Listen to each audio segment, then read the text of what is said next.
They believe he will return, but judgment comes first. Welcome, Initiate. The Salamanders are halfway done in their quest to recuperate all the artifacts for the return of their gene-father, Vulkan. Armageddon is the focal point of this new edition of Warhammer 40,000, with the presence of various Space Marine chapters, including the Salamanders. But here, in the Illuminati Broadcast Network, we know this return first starts with a judgment, like a test, and an exam can be failed. 9 artifacts in total, crafted by Vulkan himself before his disappearance, hidden across the galaxy, and with their locations encoded in riddles only the Salamanders can decipher. Right at the moment of this transmission, 5 artifacts have been found. The Spear of Vulkan, Kaiser's Mantle, the Gauntlet of the Forge, the Chalice of Fire, and the Eye of Vulkan. Only 4 remain hidden: the Engine of Woes, the Obsidian Chariot, the Unbound Flame, and the Song of Entropy. These 4 still missing should concern us most. The Engine of Woes, a weapon whose wrath, by Vulkan's own design, has never once been unleashed. The Obsidian Chariot is armored beyond anything the Mechanicus can replicate. The Song of Entropy, a staff said to fire a being that no defense in the galaxy can resist.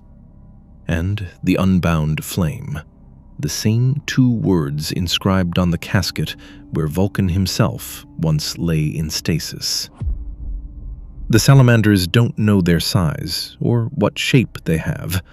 Only the names survive. Buried in riddles, the Forge Father, a veteran salamander who travels to find the lost artifacts, can decipher.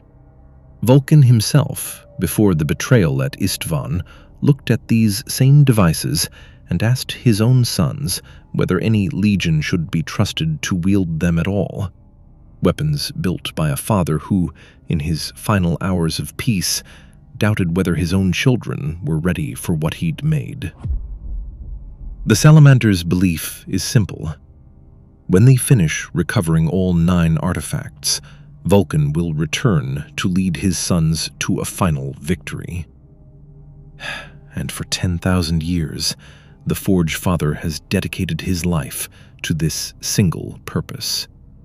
Generations of Salamanders have died chasing fragments of a promise none of them will live to see fulfilled.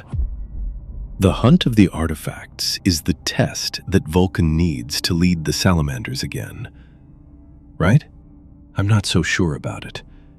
We always assumed that to find the 9 artifacts, survive the galaxy's worst corners to claim them, and prove your worth through blood and sacrifice, the recovery itself is the contest, and gathering them means you have already passed. But to understand the prophecy, we must read the actual wording of it, not the chapter's interpretation. There is a collection of writings of the Primarch Vulkan called the Tome of Fire, and in there, it doesn't say Vulkan will return when the artifacts are gathered. It says he will judge the Salamanders to be sufficiently tempered. Does judgment confirm a past test? Or does it begin only once the test is over? Because a judgment can fail. Nobody in the chapter speaks of what happens if they are found wanting, because the Tome of Fire was never written as a victory lap. 10,000 years of devotion, and they have built their entire purpose on a prophecy that could bite back. Another important point is where this judgment takes place. According to the prophecy, the 9 artifacts need to be collected, but doesn't say where. But why is it important to know? Because right now, the Salamanders are not deploying on some neutral battlefield.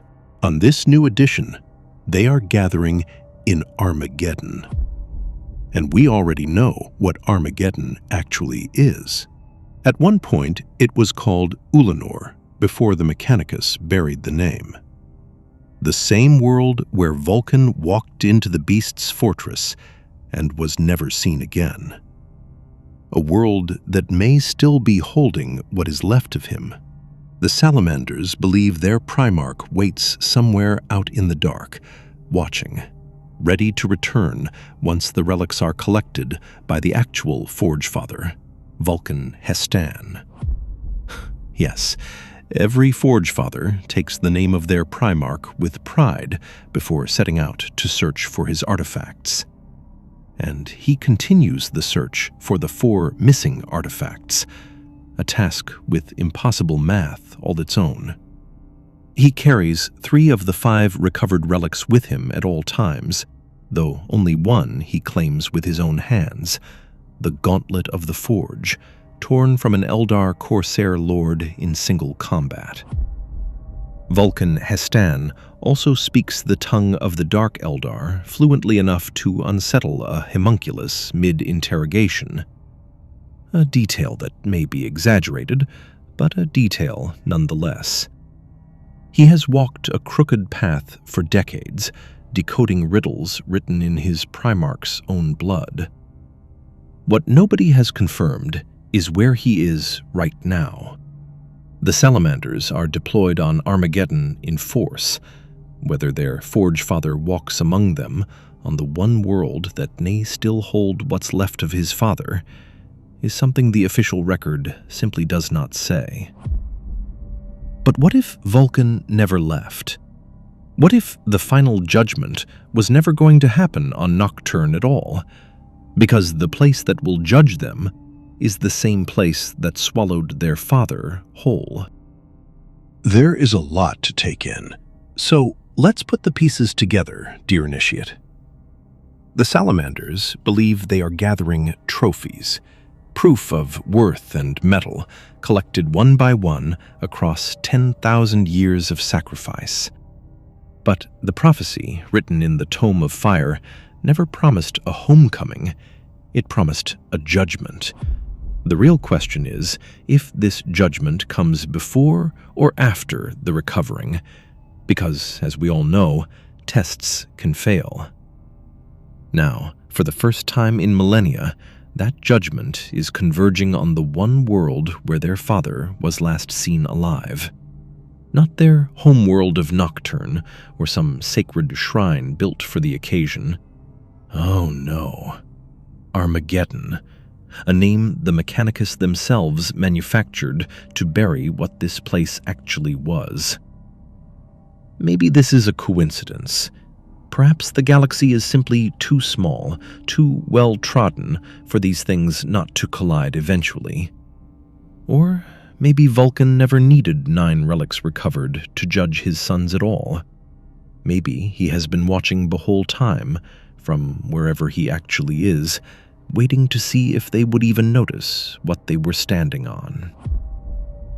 The Illuminati Broadcast Network doesn't tell you what to think. We only present the evidence so you can make up your own mind. But we will leave you with an afterthought. The Salamanders fight, believing they are close to victory. But are they fighting for a homecoming?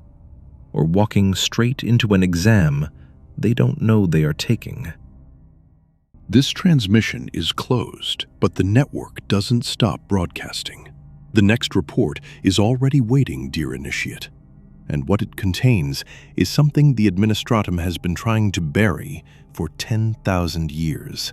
If you are not yet a registered Initiate, the subscribe button is right there. The Council is watching who clicks it. Illuminati Broadcast Network, out.